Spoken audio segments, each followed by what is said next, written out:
Tiene la palabra ahora la diputada Graciela Camaño. Gracias, presidente. No voy a hacer, presidente, un análisis político del tema, porque creo que mi historia personal, la mía, no la de mi ex libreta matrimonial, me precede. Y soy una ferviente admiradora por estos días del teorema que esbozó un gran colega nuestro, una persona brillante en serio y si las hay, el diputado Raúl Baglini, porque se cumple tan a la perfección el tema que no vale la pena. Mi análisis, señor presidente, tampoco va a ser económico. Se va a enmarcar en lo estrictamente jurídico. ¿Y por qué es así? Porque yo creo que lo que estamos discutiendo es un cambio de paradigma y no es menor. Yo vengo a apoyar este proyecto con mi historia y con la posibilidad de ver cristalizado un pensamiento nuevo en materia de salarios. Mire, presidente, esta iniciativa se sostiene en esos carteles que el movimiento obrero hace muchos años viene blandiendo y que diputados y senadores de diferentes partidos en diferentes momentos también aprovecharon la foto para sacarse. Decía, el salario no es ganancia. Esta frase, que parece ser una frase de campaña, se apalanca conceptualmente en el terreno jurídico. Responde y ascribe al modo en que el salario resulta concebido en la propia Constitución Nacional como derecho económico-social de segunda generación, producto del advenimiento del constitucionalismo social no en nuestro país, en el mundo, que atraviesa los tiempos y que mantiene arraigo dentro de un Estado social de derecho. Por tanto, a partir de esa premisa, la iniciativa relativiza aspectos estrictamente económicos, ni pretende reformular en términos amplios, ni mucho menos sistémicos la política tributaria, señor presidente, el proyecto del que se trata. Es decir, el concepto de remuneración, que si bien reviste un carácter oneroso, supone un ingreso que es fruto del esfuerzo del trabajo a favor de otra persona,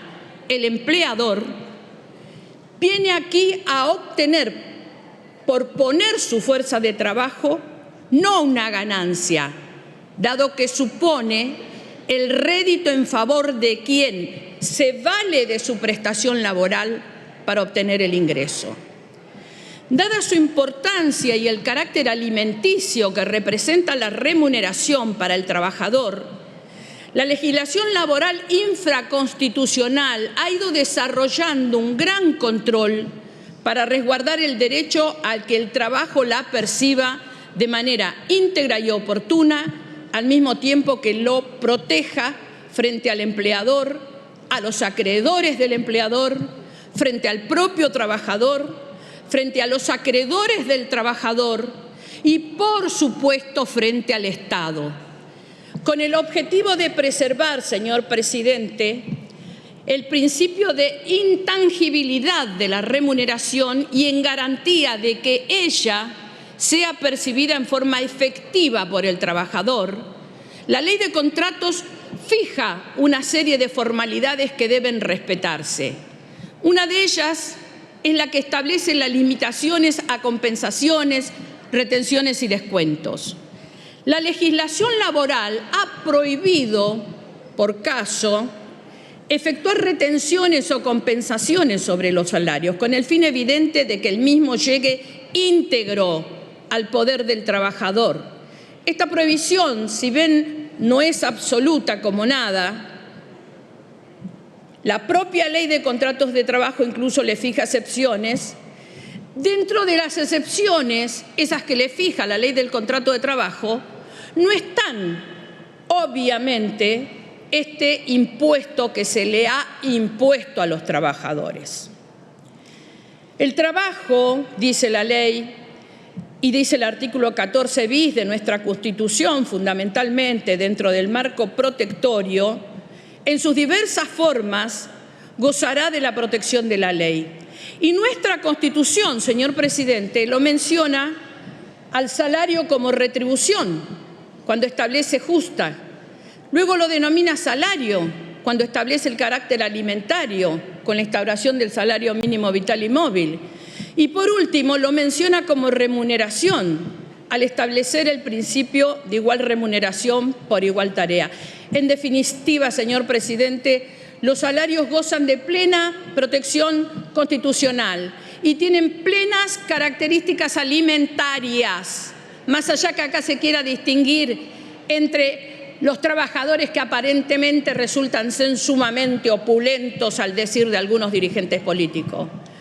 Más allá de la Constitución está el Convenio 95 de la OIT, que Argentina lo ratificó en 1956 y que en su primera parte, es bueno que recordemos que dice, cuando define al salario, significa la remuneración o ganancia, sea cual fuere su denominación o método de cálculo.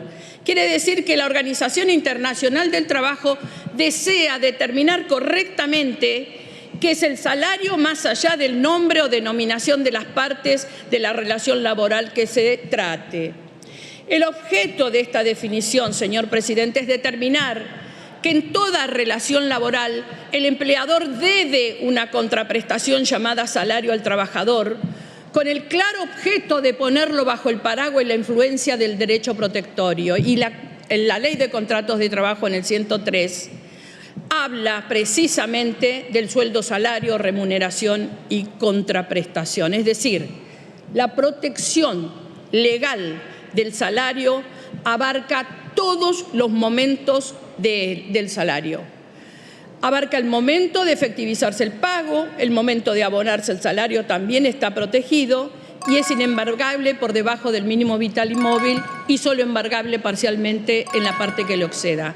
En consecuencia, señor presidente, el régimen protectorio vigente, Constitución, Ley de Contratos de Trabajo, convenios de la Organización Internacional del Trabajo, protegen al salario en todo su devenir. No hay duda, señor presidente, que el salario nunca debió estar en ninguna cuarta categoría de nada. Y esa es la virtud que tiene esta legislación. Que por otra parte, al ser una ley la que estamos discutiendo, le da la legalidad que requiere constitucionalmente en materia tributaria. Pero lo que no podemos olvidar, y aquí sí, señor presidente, yo debo tener un señalamiento al proyecto, es que se trata de un impuesto directo que en principio está deferido a la competencia provincial, solo excepcionalmente a la Nación. Si bien la praxis desde 1933 lo ha transformado en uno permanente y normal y no transitorio y excepcional, como debería serlo conforme al 75, inciso 2. Ese es el hecho que nos lleva a señalar que ha resultado finalmente un impuesto coparticipable y que, por supuesto, incide respecto a la masa de coparticipación que le corresponden a las provincias.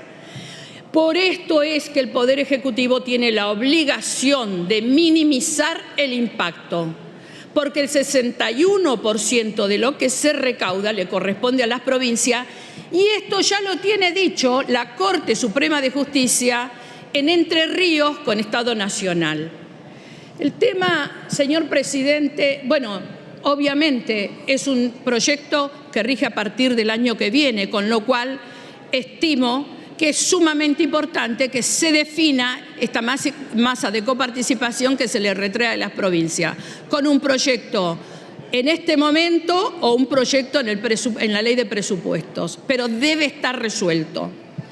En cuanto a la oportunidad, mérito y conveniencia, mire, presidente, si alguno de los bandos que están en pugna electoral, sea el oficialismo o las oposiciones, suponen que los trabajadores tienen un nivel de coeficiente intelectual como para que algo que hagan distinto como esta ley puede llegar a comprar su voto, qué lejos estamos de apreciar la cultura democrática. Y a 40 años de la democracia, señor presidente, no creo que los argentinos sientan su voto influido por una cuestión así. Creo que este tema, que lo venimos pidiendo desde hace muchísimos años, hoy no me voy a perder la oportunidad, el mérito y la conveniencia de mantener la coherencia en lo que he dicho y he votado a lo largo de mi historia parlamentaria. Gracias, presidente. Muchas gracias, señora diputada.